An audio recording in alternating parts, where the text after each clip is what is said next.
Bonjour, j'aimerais rapidement réagir concernant la visite de Macky Sall en Russie. Macky Sall, qui est le président sénégalais et en exercice de l'Union africaine. Ce dernier s'est rendu à Moscou pour rencontrer son homologue russe, Vladimir Poutine.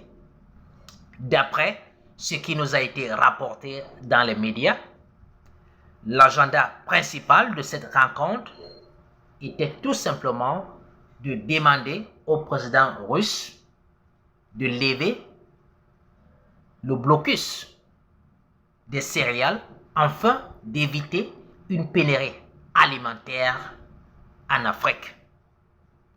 En français facile, terre à terre, au nom de toute l'Afrique, car Macky Sall est le président en exercice de l'Union africaine. Alors, au nom de toute l'Afrique, de tout ce continent, Macky Sall s'est rendu à Moscou pour supplier de la nourriture à Vladimir Poutine. Voici le contenu, voici la quintessence en français facile. Il s'est rendu à Moscou au nom de tout un continent pour supplier à manger. Nos dirigeants africains ne cesseront de nous étonner. Ils ne cesseront de nous faire honte. Quand est-ce vont-ils restaurer notre dignité?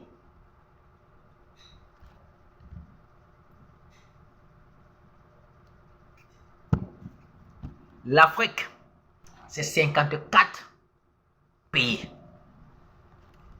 Je suppose tous ces pays sont des États membres de l'Union africaine. Dans ce cas de figure, vous avez donc 54 chefs d'État et de gouvernement, c'est-à-dire 54 cerveaux humains, 54 cerveaux qui se sont assis et ont mandaté leur homologue sénégalais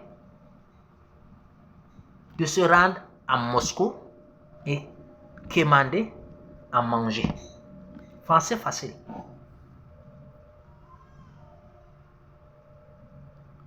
Nos ancêtres de l'Afrique précoloniale ont-ils eu besoin de la nourriture importée pour vivre? Ont-ils eu besoin des céréales russes ou ukrainiens pour se nourrir et nourrir leur progéniture?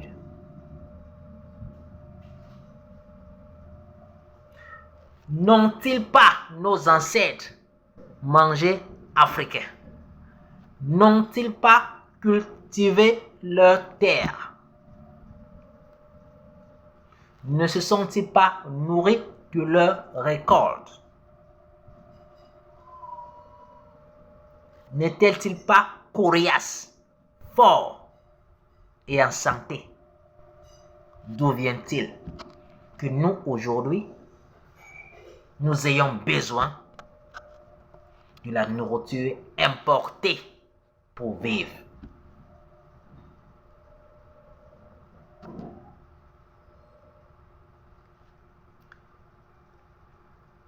Nos tribus africaines, avant la colonisation, n'ont même pas eu besoin de franchir, ne serait-ce les frontières tribales, afin de se nourrir.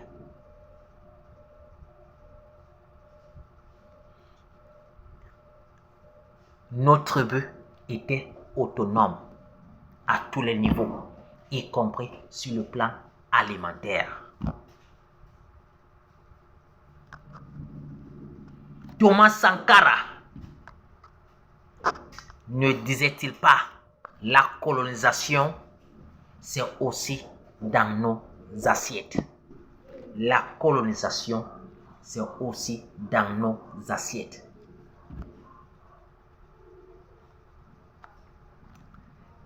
Quand tous les États du monde luttent, se battent pour une indépendance à tous les niveaux possibles, y compris alimentaire. Cependant, l'Afrique, elle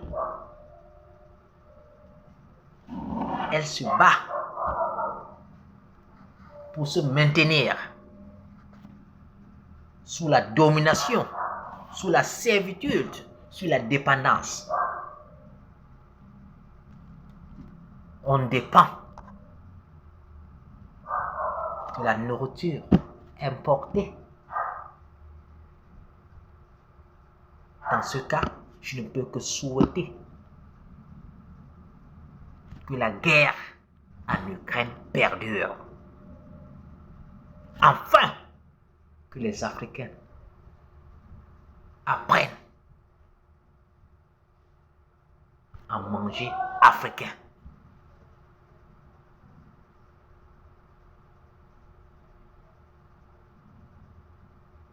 Si cette guerre peut mettre un blocage sur les céréales importées, sur la nourriture importée vers l'Afrique, alors je ne peux que souhaiter que cette guerre perdure. Enfin, que la terre de mes ancêtres regagne sa liberté, car la liberté n'a pas de prix.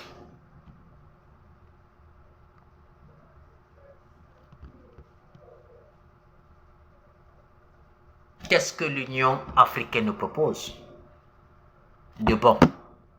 Qu'est-ce que l'Union africaine nous propose de bon?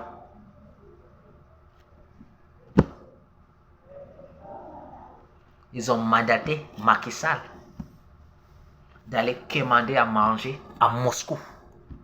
Je pense qu'il est important ici de rappeler la genèse de cette organisation satanique, vassale, qui est l'Union africaine. Une organisation qui est au service des puissances impérialistes dont le but est de maintenir l'Afrique sous la servitude permanente.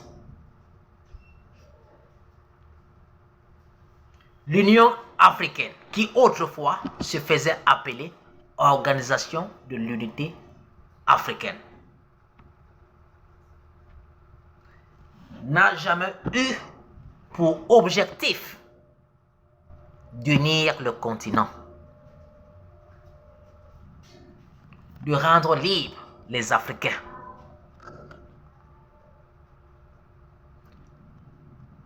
d'autonomiser ce continent. Tout au contraire, les objectifs réels et cachés de cette organisation sont tout simplement de maintenir le continent sous la servitude des puissances impérialistes.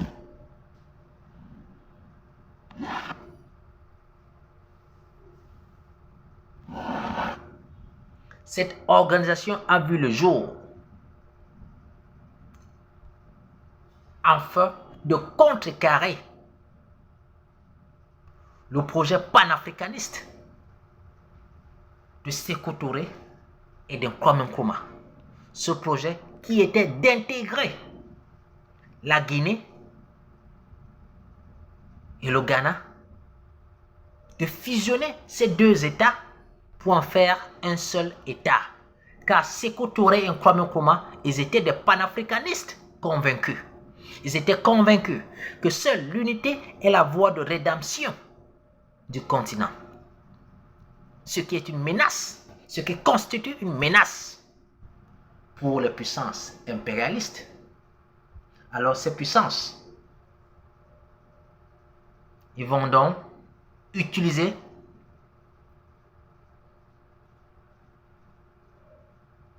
ils vont donc utiliser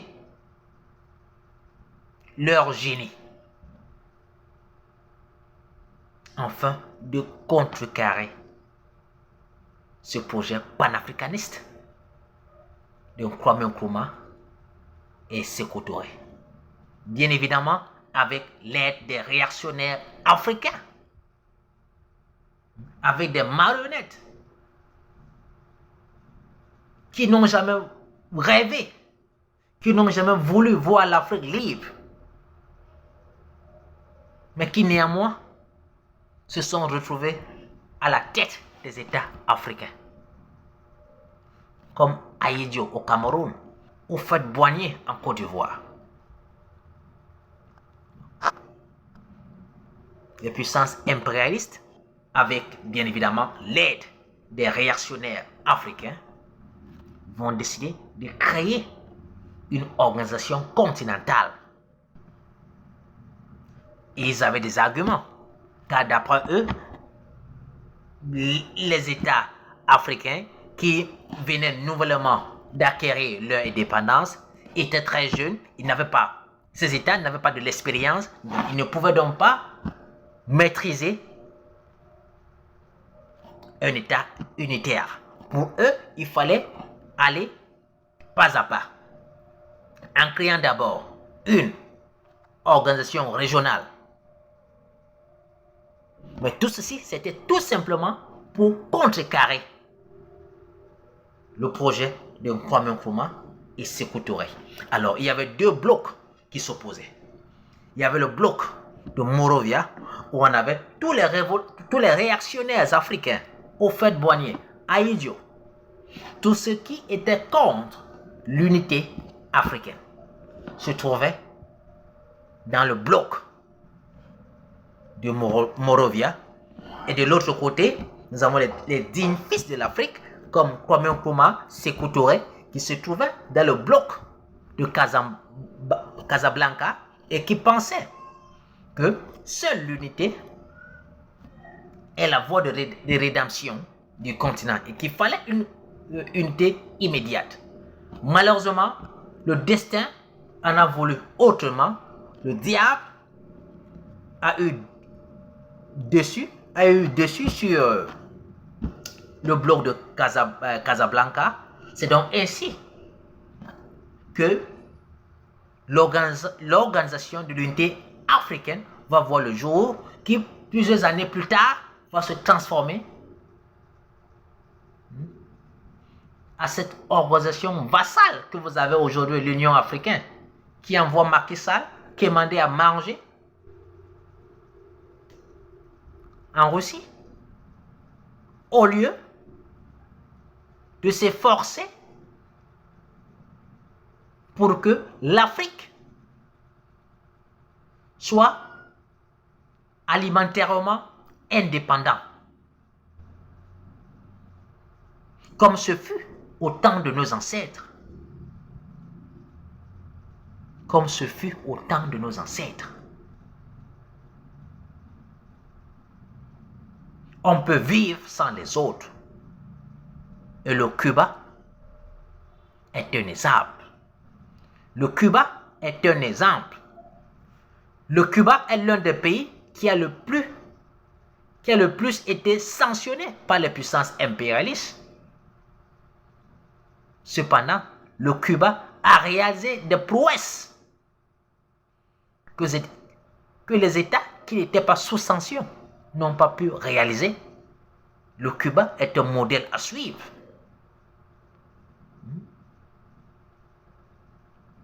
Aujourd'hui, nous demandons des céréales russes, mais les Russes n'étaient pas, il y a quelques années, les Russes n'étaient pas les plus grands exportateurs de céréales parce qu'ils avaient été sanctionnés. Et ils se sont dit non, nous n'allons pas permettre aux autres de nous dicter leurs lois parce que nous dépendons de leurs céréales.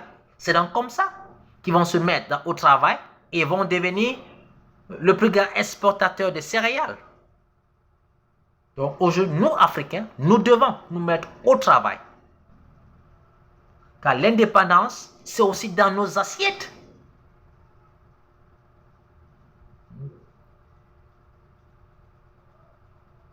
Et je profite de cette occasion, par la voix de cette vidéo, pour saluer un digne fils de l'Afrique, le président malien, son Excellence Assimi Goïta, qui actuellement est la lumière qui devra guider l'Afrique. Courage à vous, Monsieur le Président. Force à vous, Monsieur le Président. Que nos ancêtres vous guident. Que nos ancêtres vous gardent. Et le plus important, que les ancêtres donnent la sagesse au peuple malien de discerner le vrai contre le faux dans ce monde de propagande. Que les ancêtres donnent au peuple malien la sagesse de discerner le vrai du faux, la vérité du mensonge dans ce monde de propagande. Courage à vous, peuple frère. Courage à vous, peuple malien, peuple du Mali. On s'en fout de la CEDEAO, on s'en fout de l'Union africaine. Ce sont des organisations au service des puissances impérialistes. Ces organisations n'ont pas nos intérêts à cœur. Force à vous, Monsieur le Président. Vous êtes la lumière qui doit conduire le continent vers la libération. On peut tuer les révolutionnaires, mais on ne peut pas tuer la révolution. La révolution, elle est permanente. Elle est perpétuelle. Elle est immortelle.